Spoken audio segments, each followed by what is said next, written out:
Hi guys, good morning. எல்லாம் எப்படி இருக்கீங்க? இன்றைக்கி பேபிஸ்க்கான ஒரு குட்டி ஹெல்த்தி ஸ்நாக்ஸ் பார்த்துடலாமா? வித்தின் 10 மினிட்ஸ்க்குள்ளே நீங்கள் செஞ்சு முடிச்சிடலாம். ஹெல்த்தியாகவும் இருக்கும், அதே டைமில் டைம் சேவிங்ஸாகவும் இருக்கும். வாங்க எப்படி பண்ணலான்னு பார்க்கலாம். இதுக்கு ஒரு சின்ன மாவு கலக்கிற மாதிரி ஒரு பாத்திரம் எடுத்துக்கோங்க. அதில் கோதுமை ஒரு 4 to 5 ஸ்பூன் எடுத்துக்கோங்க. உங்கள் பேபிஸ் எந்த அளவு சாப்பிடுவாங்களோ அதுக்கு தகுந்த மாதிரி குவான்டிட்டி இன்க்ரீஸ் பண்ணிக்கோங்க. இப்போ 4.5 ஸ்பூன் நான் எடுத்திருக்கேன் கோதுமை மாவு. அதுக்கப்புறம் நாட்டு சர்க்கரை ஒரு 2 ஸ்பூன் ஆட் பண்ணிக்கலாம். நாட்டு சர்க்கரை கொஞ்சம் ஒயிட் சுகரை விட குவான்டிட்டி அதிகமாக போடணும், கொஞ்சம் டேஸ்ட் அப்போ தான் கிடைக்கும். அதுக்கப்புறம் ஒரு பிஞ்ச் ஆஃப் சால்ட்டு வேணும்னா ஆட் பண்ணிக்கோங்க, இல்லைனா ஸ்கிப் பண்ணிக்கோங்க. அதுக்கப்புறம் இந்த தண்ணி ஊற்றி தோசை மாவு கலக்கிற மாதிரி கலக்கிக்கோங்க. தோசை மாவுன்னா தோசை மாவு பதத்தில் கிடையாது, நல்ல தோசை மாவு மாதிரி தண்ணி இருக்கிற மாதிரி கலக்கிக்கோங்க. அதாவது 4 ஸ்பூனுக்கு ஒரு 3/4 டம்ளர் தண்ணி ஊற்றி இந்த பதத்தில் கலக்கி வச்சுக்கோங்க.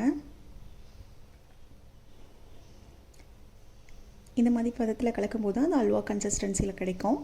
இப்போ ஒரு பேன் எடுத்து பேனை நல்லா சூட் பண்ணி அதில் ஒரு 1.5 ஸ்பூன் நெய் ஆட் பண்ணிக்கோங்க.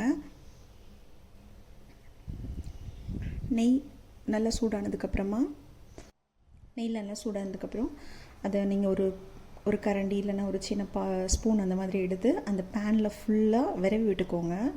இந்த மாதிரி விரவிடும்போது அது என்ன ஆகும் அப்படின்னா, அந்த நம்ம போடுற அந்த மாவு ஒட்டாமல் வரும், உங்களுக்கு அல்வா கன்சிஸ்டன்சியில் வரும்.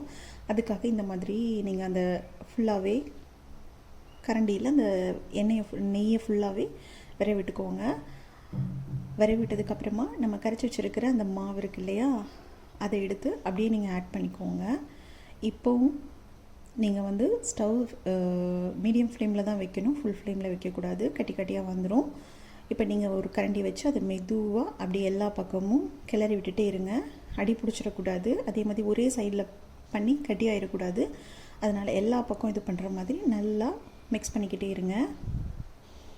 மிக்ஸ் பண்ணும்போது பார்த்திங்கன்னா உங்களுக்கு அல்வா மாதிரி அந்த ஒரு கன்சிஸ்டன்சி கிடைக்கும். இந்த மாதிரி நல்லா மிக்ஸ் பண்ணிக்கிட்டே இருங்க. மிக்ஸ் பண்ணதுக்கப்புறமா இப்போ நட்ஸ் பவுடர் ஆட் பண்ணிக்கோங்க.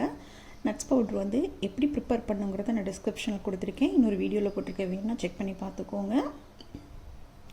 இந்த கோதுமை மாவு ரெசிபி ரொம்ப நல்ல ஹெல்த்தியான ரெசிபி. நம்ம பேபிஸ்க்கு பருப்பு அரிசியெல்லாம் கொடுக்குற மாதிரி கோதுமையும் டெய்லியும் ஒரு டயட்டில் எடுத்துக்கணும். இதில் ஏகப்பட்ட கலோரிட்ஸ் இருக்குது, ஆன்டாக்சிடென்ட்ஸ் இருக்குது, நல்ல ஹெல்த்தி வெயிட் கெயின் கொடுக்கும். ஸோ இதை கண்டிப்பாக கொடுங்க. பாருங்கள், இப்போ நல்லா இந்த மாதிரி ஒரு அல்வா மாதிரி இருக்குது. இந்த டைமில் நீங்கள் வேணும்னா ஏலக்காய் பொடி இல்லை ஏலக்காய் ஆட் பண்ணிக்கலாம். நான் போடலை, உங்களுக்கு வேணும்னா ஆட் பண்ணிக்கோங்க.